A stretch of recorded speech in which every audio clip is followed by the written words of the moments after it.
Hello everyone, welcome to UPSC Sati. Today we shall be discussing the balance of power topic in the paper 2 of PSIR.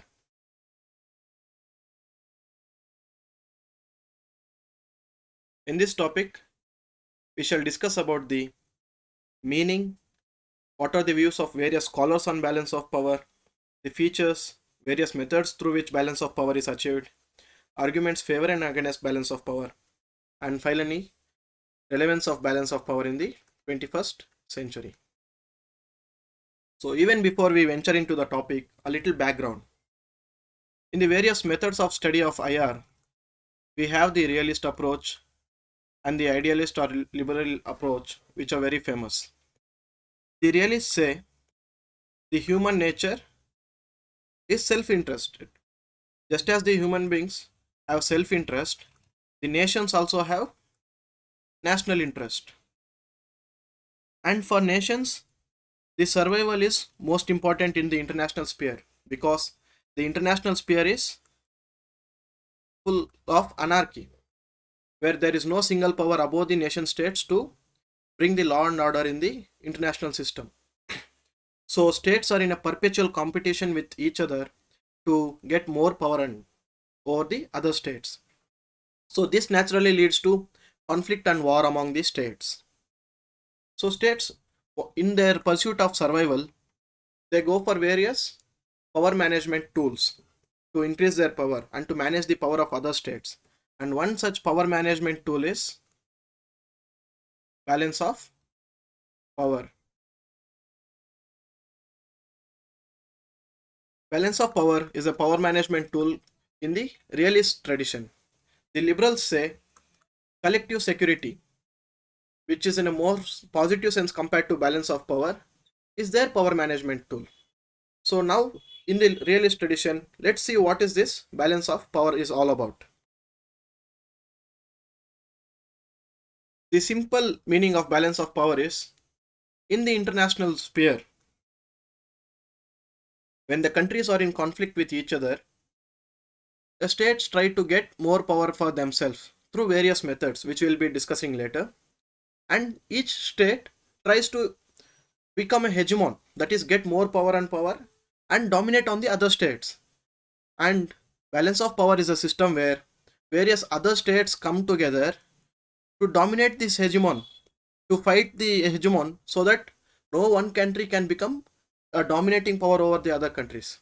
So I repeat again, simply put, it is a system where the other countries come together to manage the rising power in such a way that no one country can dominate the other countries. So what is the need for balance of power? As we already discussed, the international system is anarchic. So unmanaged struggle in the international system will become a competition among the states in the power acquisition, and finally it will become a source of war. It will lead to war. So to avoid this situation, there is a need for power management, and that tool is balance of power. So let's look at the meaning or definition of balance of power. It is a system of international relations in which nations seek to maintain an approximate equilibrium of power among many rivals, thus preventing dominance of any one state. So it says it is a system where nations try to maintain the balance, the equilibrium among the nations in the power sharing in such a way to not allow any one state to dominate the other states. So Andrew Haywood says it is a deliberate attempt to promote power equilibrium, because power equilibrium doesn't happen naturally. The states have to take initiative. It has to be a deliberate attempt to maintain the power equilibrium through various methods. It can be through soft methods like diplomacy, or it can be through hard methods like war. So to achieve what? To prevent any one individual state from becoming a predominant position, that is, from becoming a hegemon. So simply put, assume you're in a class of friends where friends can make alliances or fight among themselves. They can keep changing the groups in such a way to not allow any one of your classmates becoming a dominating power in the class. Hope you get it. Now coming to the scholarly views. Hans J. Morgenthau says, balance of power refers to an state of affairs in which power is distributed amongst nations with approximately equality. So he doesn't say that power is absolute. The distribution of power can never be in absolute terms because one country can have more natural resources, it can have better borders, better geographical conditions which give it borders, a better protection. It can be an island country. So the power position cannot be absolutely equal in the international system. What he is meaning is approximately equality is whatever the balance is there in the international system, the balance has to be in some equilibrium, whether in this way or whether in this way where one is dominating other. Still this is also equilibrium in the international system according to Hans Morgenthau. Martin Britt, another person, says balance of power is the fundamental law of politics. It is a fundamental law because it is the way by which the nations survive in the world. Because without power management there is going to be war, and war is bad for everyone. And some other scholars like Sidney B. Fay says balance of power is the just equilibrium among the members of a family of nations to prevent any one of them from becoming sufficiently strong to enforce its will upon the others. Yeah, even this is the same meaning, put in different words. That balance of power is such system where nations act in such a way to avoid any one country from dominating the other countries. So we have seen different scholars have given different definitions of balance of power. The problem is when you have too many definitions of something, it become vague. So that is what Innis J. Clark Jr. says. The trouble with balance of power is not that it has no meaning, but it has too many meanings. So when something has too many meanings, it becomes like amoeba. It is too difficult to define it in exact words. So just like any other concept in political science, balance of power is also a fluid concept because different scholars define it in a different ways. Now we have already in our definitions come to know that there are some features of balance of power. We have already discussed it in the meaning, so let's see a formal definition for it. The scholars Palmer and Perkins, they give what are the major features of balance of powers. There has to be some sort of equilibrium in the power relations. There has to be some sort of balance between the countries in the international system. And this equilibrium is not absolute always because world is dynamic. World is dynamic. World keeps changing. So it's not that countries will remain same forever. There is going to be some friction, there is going to be conflict. But even though there is some short-term changes in the balance of power, finally it has come back to equilibrium. That is what they are meaning by equilibrium, which is constant and ceaseless change. So it's like there is going to be short period of disequilibrium. Again it is going to come back to equilibrium. Again short period of disequilibrium. Again to equilibrium. And balance of power is temporary and unstable. It is temporary because it is a tool to avoid war. But as soon as war breaks out, balance of power becomes meaningless. And it has to be actively achieved. Balance of power is a deliberate attempt by countries to control a hegemon. It doesn't happen if the countries are just sitting duck and looking at the hegemon. They have to come together. They have to make alliances. They have to make counter alliances to stop a hegemon from becoming a hegemon. It favors the status quo. Balance of power favors the status quo. It favors the countries to remain in the same nature of international system. It doesn't allow a revisionist power, a disruptor, to disrupt the international system in such a way that the basic tenets of the international system is going to change. The test of balance of power is war. As I said, the very need for balance of power is to avoid war. So if war breaks out, balance of power becomes meaningless. So war is a situation which the balance of power seeks to prevent, and when it breaks out, balance of power comes to an end. It becomes meaningless. It is not a device of peace. It is a device to avoid war. But balance of power doesn't bring peace, because we assume in balance of power that if there is going to be a hegemon who is going to take control over other small states, the other small states will come together, form alliances and counter alliances among themselves and against this hegemon, and even go to an extent of war to create this hegemon from dominating them. So the inherent feature of balance of power is also war. So it is a contradictory in self that it is trying to avoid war, but balance of power also says that we can go to war to get the balance of power. So that is why I said it is a very fluid concept which has various meanings given by different scholars. So balance of power, coming to the next feature, the balance of powers as actors, big powers as the actors of balance of power. See, if there are very small states, too many small states, they can't balance a big company. Sorry, big country. They have to be reasonably big. So say, take an example of the realist world of today. If India, Japan, Australia, and USA, they all can come together and balance China. But some small African countries can't come together and balance China or USA or Russia because they are too small. And these countries, big countries, are too big.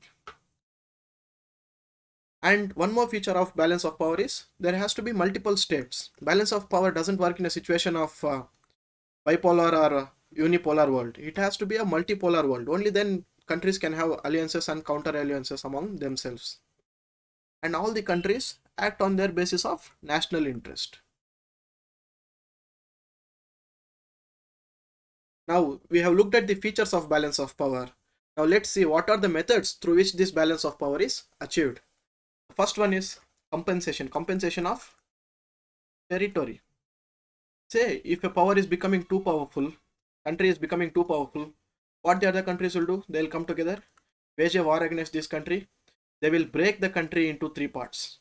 Like countries did in the case of Poland, they'll break the country into many parts so as to control, each part is controlled by different countries so that the power of that country will reduce.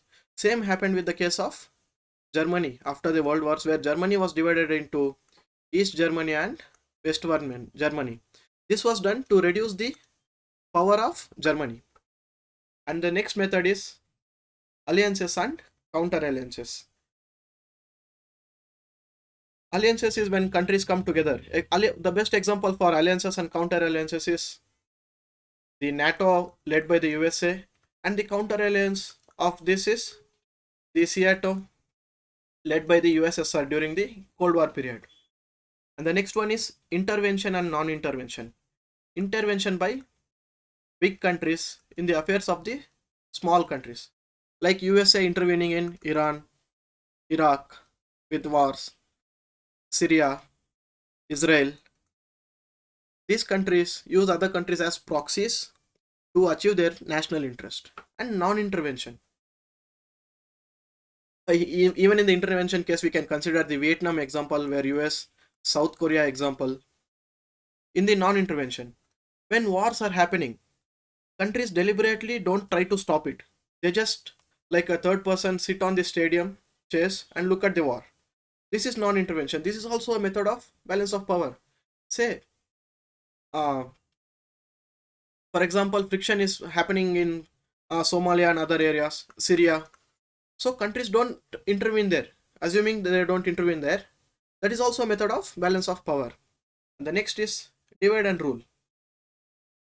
USA earlier used to use Pakistan as a proxy against India. They are dividing these countries, India and Pakistan, so as to achieve their own self-interest. USA used to follow that policy. And the next is buffer states or zones. Between the two big countries, there is an area of smaller state, buffer state.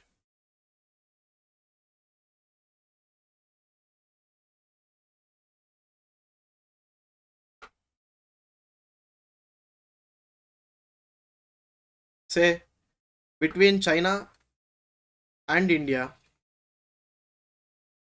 we have Nepal. So Nepal is a buffer state between two big powers. This is also a balance of power. If both India and China were closely without any Nepal in the between, we would have had even more problems like the border issues that we are facing now. It would have been even more at a larger scale. But because of Nepal, at least to some extent, because of the Himalayas, to some extent, the conflict is reduced. Armaments and disarmaments through various um pacts signed between USA and Russia. The countries try to reduce their nuclear powers capabilities, their arms reduction treaties. These also act as method to increase the balance of power. The other method which earlier used to work was the holder of balance of power. It's like Britain used to play this role before the World War. Britain was the country which would prompt other countries, other small European countries in the Europe region to maintain the balance in the European region. But after the World War, because of the reduction in the power of Britain, this point is no more relevant.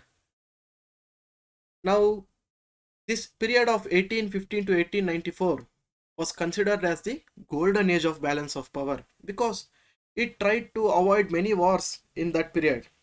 But as I said, as soon as the war breaks out, the relevance of balance of power goes down.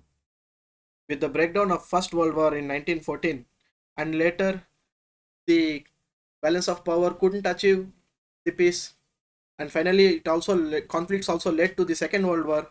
The balance of power as a concept kind of lost its relevance. It didn't have that much of relevance as it had during this 1815 to 1914 period, which is called its golden age of balance of power. Now let us look at some arguments in favor and against the balance of power. So what are the arguments in favor of balance of power? It acts as a source of stability. See, if countries are going to know, if a hegemon is going to know that other countries are going to form alliances against you, if you are going to war against one country, these countries are coming to war against you, this hegemon will think twice before going for a war. So it acts as a tool for getting stability in the international system. And this balance of power assumes the realist nature, unlike ideal nature where we assume that all human beings are good and there is no conflict in the world.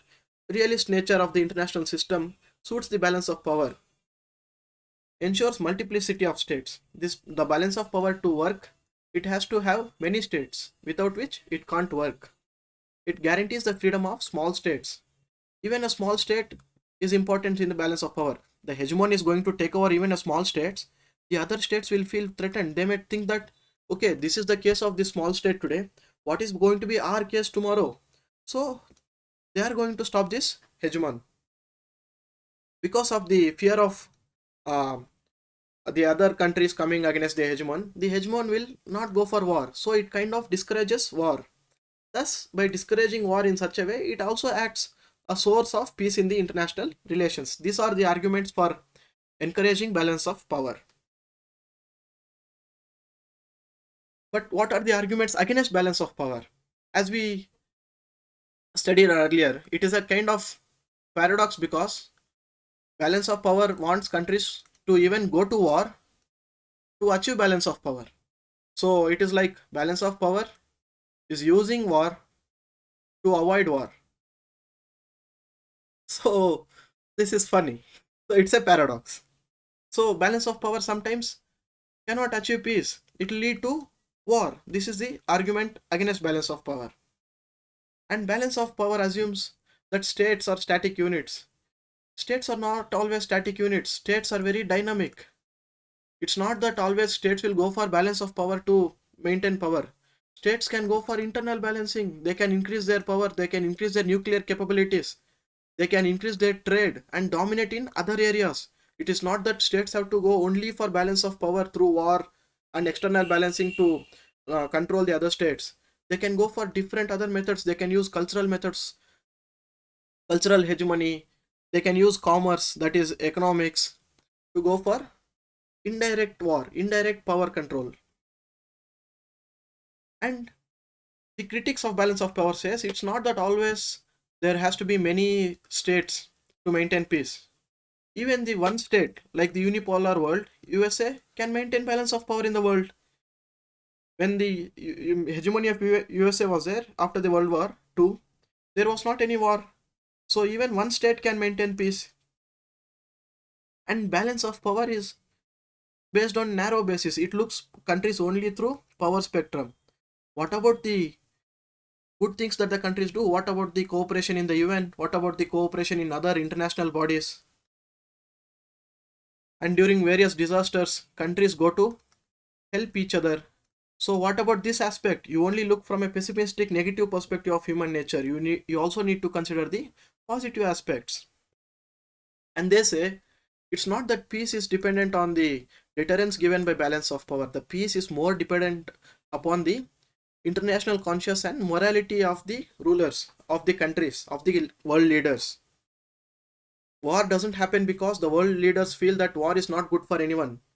Not like what balance of power says that war doesn't happen because of the countries are scared to go for war. It is more of a moral thing that countries know that war is costly for everyone. That is why countries don't go for war generally. And equality of states in number, equality of a number of states is a myth. In balance of power, we assume that even the small states can come together and fight a big hegemon. But it's not always that. In reality, the small states may not have the power to um, challenge and fight a big hegemon. Uncertainty of balance of power. We don't know that balance of power can work in all the situations. It's trying to avoid war, but it can lead to war. So it's not a very reliable tool. It's an uncertain tool. In the realist world, balance of power may not always work. And the critics also say that balance of power has now lost its relevance. So in this point, let's look in a deeper sense. As I told earlier, we had a golden age of balance of power before World War I broke out. After the breaking of World War I, the nature of the international system has changed. Big changes in the international system. After the World War I and World War II, we saw firstly a bipolar world. Then after the Cold War, we saw a unipolar world with America's hegemon. Now we are again in a multipolar world.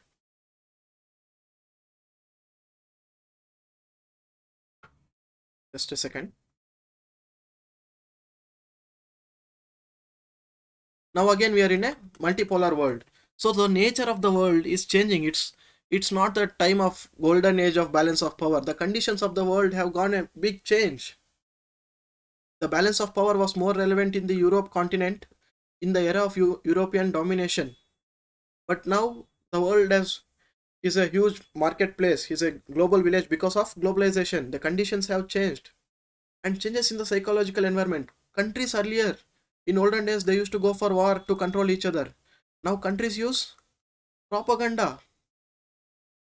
Countries use media to manipulate the minds of the people, to portray a different picture of other countries. So psychological means are used by various countries now in place of war. Now countries go for proxy wars. Countries go for digital wars. The nature of the world is changing. So the relevance of balance of power is questioned here. And we have assumed that there has to be many countries to achieve the balance of power. But after the Cold War, the hegemony of USA came, and now it is slowly the multipolar world is picking up. And the balance of power was not relevant during the Cold War period because of only two countries. And disappearance of the balancer. I said that Britain used to act as a balancer. Now Britain is not so powerful compared to the other countries in the world. And with Brexit, the Britain has even further lost its power. And with the emergence of nuclear power, is war a viable option? It's not. Countries are scared to go for war. What if a country goes for war, and what if the other countries starts using the nuclear weapon? So it will lead to the destruction of the entire world. So balance of power is again questioned here. And emergence of global actors like the United Nations, the World Health Organization, other various MNCs, which all connect countries culturally, economically. The balance of power is again questioned. So we can conclude from various points that balance of power has lost its relevance to a great extent. It is not so relevant as it is today, but it is still relevant. See, let's see how it is still relevant. It is still relevant in the regional relations.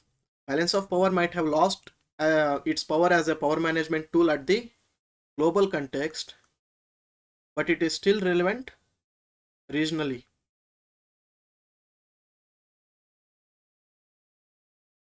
Take an example. Look at Quad. What is Quad? Quad is a mechanism by where India, Australia, Japan, and USA come together to counteract China, to claim their power in the Indian Indo-Pacific. So Quad is a type of balancing mechanism against China by these four countries, and the alliance of various countries in the South China Sea against China. So that is also a method of balance of power. And if you look at the various military exercises taken that take place in the Indo-Pacific, that is also a type of balance of power used by countries against China. So we can see that still the balance of power is relevant. It is not that completely it has lost its relevance. So in this regard, Palmer and Perkins, they give the definition that as long as the nation state system is a prevailing pattern of international society, balance of power policies will be followed in practice. And in all probability, they'll continue to operate even if effective supranational groupings on a regional or world level are formed. So Palmer and Perkins says, see, as long as nations are there, national interest will be there. So there is going to be conflict, and there is going to be balance of power to reduce the conflict. Even if there are other supranational entities or groupings like the United Nations and WHO and other things, these can't always solve all the issues of the countries. So balance of power is still relevant to a great extent in regional level. Even the critics of balance of power like Martin Britt have agreed that balance of power is still a basic element in the international relations. So we can conclude that balance of power is neither totally dead or obsolete. Its role has changed. Its role has changed from a global device to a regional device. So this is our conclusion, that balance of power is not obsolete or not dead. Its role has changed from a global device of power management to regional device of power management. Hope you enjoyed the lecture. Thank you so much.